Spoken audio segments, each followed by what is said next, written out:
পল্টুদা কোথায় যাচ্ছ? আরে বলিস না বাড়া, বউ নাকি কালকে ভস্রী বাবার কাছে গেছিল মা হওয়ার জন্য। ভস্রী বাবার নাকি আবার ওষুধও দিয়েছে, কিন্তু লেওরা আমি যতবারই জিজ্ঞাসা করছি কি ওষুধ দিয়েছে দেখাও, মাগিটা ততবারই দাঁত কেলাচ্ছে। ওই জন্যই ভস্রী বাবার কাছে যাচ্ছি কি ওষুধ দিয়েছে জানার জন্য। কিন্তু পল্টুদা ভসি আমার তো কোনো ওষুধই দেয় না।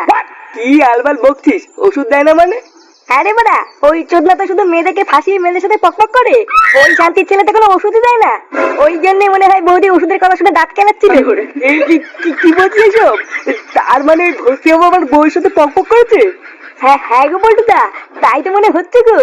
ওই শান্তির ছেলে ভস্রী বাচ্চা এত বড় সাহস আমার বউয়ের সাথে পকপক করা? লেওরা বালছেড়ে ক্লাবের প্রধানের বউয়ের সাথে পকপক, মাকা চোলা। আজ ওই শান্তির ছেলের গাড় আমি খেতে করবোই।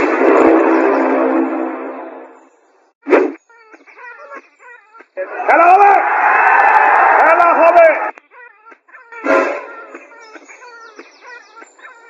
এবার চোদাই সরে গেছে ভস্রী কোথায় রে? ভস্রী ভিতরে আছে, মিটিং করছে।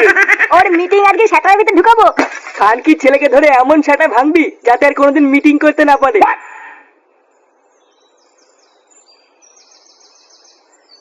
এই কেড়ে এমা এটা কারা? ওই তো খালকে জালে পোঙা মারছে। মাকা চোলা ভস্রী বাচ্চা।